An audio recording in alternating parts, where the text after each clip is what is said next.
2018 July 10-ാം തീയതി കുവൈറ്റിലെ ഒരു പണക്കാരൻ മരണപ്പെട്ടു. അല്ലാഹു മഗ്ഫിറത്ത് കൊടുക്കുമാറാവട്ടെ.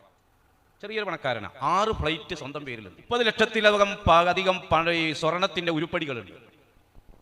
ലോകത്തെ ഏറ്റവും വാല്യൂ ഉള്ള കറൻസിയാണ് KD കുവൈറ്റ് ദീനാർ. കോടിക്കണക്കിന് KD ഡെപ്പോസിറ്റ് ഉണ്ട്. ഒരുപാട് കെട്ടിടങ്ങളും ഒരുപാട് സംവിധാനങ്ങളും ഉണ്ട്. അയാൾ കിടക്കുന്നതും മണ്ണിലാണ്. കൊണ്ടുപോയത് 3 കഷ്ണം തുണി മാത്രമാണ്. നമ്മളും അങ്ങനെയാണ്. വാപ്പാക്ക് കുറെ ഏക്കർ ഭൂമി ഉണ്ട്. അതുകൊണ്ട് എന്റെ വാപ്പാന്റെ ഖബർ ഒരു 10 വേണമെന്ന് ആരെങ്കിലും പറയും. പോകുന്നത് ഒരേ യൂണിഫോമിൽ, കിടക്കുന്നത് ഒരേ കുഴിമാണ്. അനുഭവമാണെങ്കിലോ നല്ലവർക്ക് സ്വർഗത്തിന്റെ അനുഭവം അള്ളാഹ് ആ കൂട്ടത്തിൽ നമ്മെ പെടുത്തട്ടെ. ആരും ഒന്നും കൊണ്ടുപോകൂല, എല്ലാം ഇവിടെ ഇട്ടേച്ചുകൊണ്ട് അല്ലേ.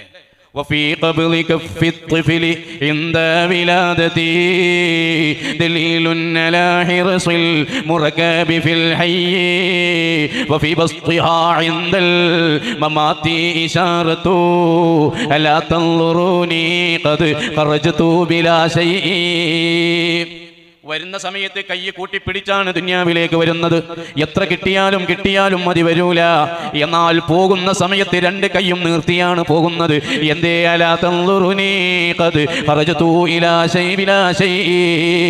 കേട്ടിട്ടില്ലേ ബഹുമാനപ്പെട്ട ദുൽഖർനൈൻ റളിയല്ലാഹു അൻഹു അൽ കഹ്ഫ് സൂറത്തിൽ പരാമർശിക്കപ്പെട്ട യഅജൂജ് മഅജൂജുകളെ അടക്കിയിരുത്തിയ, ലോകം അടക്കി ഭരിച്ച 2 ഭരണാധികാരികളിൽ ഒരാളാണ് ദുൽഖർനൈനി എന്നവർ. ഭൂമിക്ക് മുകളിലുള്ളവരെയും താഴെയുള്ളവരെയും ഭരിച്ചത് കൊണ്ടാണ് ദുൽഖർനൈൻ എന്ന് പറയുന്നത്. നമ്മളെ നേരെ താഴെ അമേരിക്കക്കാരാ ആണ്. പണ്ടൊരാൾ കോയൽ കിണർ അടിച്ചപ്പോൾ അമേരിക്കക്കാരൻ്റെ സിറ്റ് ഔട്ട് പോയി പൊന്തി തന്നില്ലേ. കാരണം എന്താ, നേരെ താഴെ ഒരാൾ.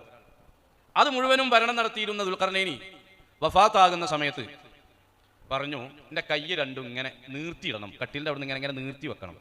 അപ്പം എന്തേന്ന് വെച്ചപ്പോൾ ലോകം മുഴുവനും അടക്കി ഭരിച്ച് ലോകത്തുള്ളത് മുഴുവനും ഉടമയാക്കാനുള്ള സാഹചര്യം സൃഷ്ടിക്കപ്പെട്ട ഞാൻ പോകുമ്പോൾ വെറും കൈകൊണ്ടാണ് പോണെന്ന് ലോകം മനസ്സിലാക്കട്ടെ. ഒന്നും കൊണ്ടുപോകില്ല, 3 കഷ്ണം തുണി, ബാക്കി അനന്തരാവകാശികളെടുത്തു. പക്ഷെ വരുന്ന സമയത്ത് വേണം ഉണ്ടാക്കണം, ആ ചിന്ത ഉണ്ടാവുക. ദുനിയാവിൻ്റെ വിഷയം അങ്ങനെയാണല്ലോ. ഇപ്പോൾ ഒരാൾ ആസന്ന രോഗിയായി അങ്ങേ അറ്റെത്തിയപ്പോൾ ഡോക്ടർ പറഞ്ഞു, ഇയാളെ വീട്ടിൽ കൊണ്ടുപോയിക്കോളി, ഇനി നോക്കിയിട്ടൊന്നും കാര്യമില്ല. അപ്പോൾ പള്ളിയിൽ ഉസ്താദ് പറഞ്ഞു, എന്നാ വസീയത്തൊക്കെ ഒന്ന് എഴുതിയച്ചോട്ടെ എന്നുള്ള നിലയ്ക്ക് നോട്ടുക്കും പെന്നോടും വസീയത്തോട്ട് പോയിട്ട് ഇങ്ങനെ നിൽക്കുന്ന സമയത്ത് ഇയാൾ ഇടങ്ങേറായി ഇങ്ങനെ ആ സാധനമൊക്കെ വെച്ച് ഇങ്ങനെ പറഞ്ഞു, ഇന്നാലിന്നാൾക്ക് ഇത്ര കൊടുക്കാണ്ട്, ഇന്നാലിന്നാൾക്ക് ഇത്ര കൊടുക്കാണ്ട്. അപ്പോൾ മോൻ്റെ പേര് ഉമ്മറെ അതൊക്കെ എഴുതിയേക്ക്. ഇയാളൊന്നും എഴുതിയേക്കണില്ല, കൊടുക്കാനുള്ളതൊന്നും എഴുതിയേക്കണില്ല. അപ്പോൾ എന്തേന്ന് ചോദിച്ചപ്പോൾ ഈ ഇടത് സൈഡിലെ ഒരു ഞരമ്പിന് വാപ്പാക്ക് തയ്യാറുണ്ട്, അന്തവും കുന്തമില്ലാതെ ചിലപ്പോൾ പല വർത്താനം പറയും, അത് കാര്യമാക്കണ്ടെന്നുള്ളത് ഡോക്ടർ പറഞ്ഞിട്ടുണ്ട് എന്ന് പറഞ്ഞു. അപ്പോൾ അതുകൊണ്ടാണ് എഴുതിയേക്കാത്തത്. കുറച്ച് കഴിഞ്ഞപ്പോൾ ഇയാൾ പറഞ്ഞു, എടാ അബൂക്കറാജി ഒരു 50,000 കല്യാണത്തിന് വാങ്ങിയെന്ന് പറഞ്ഞു.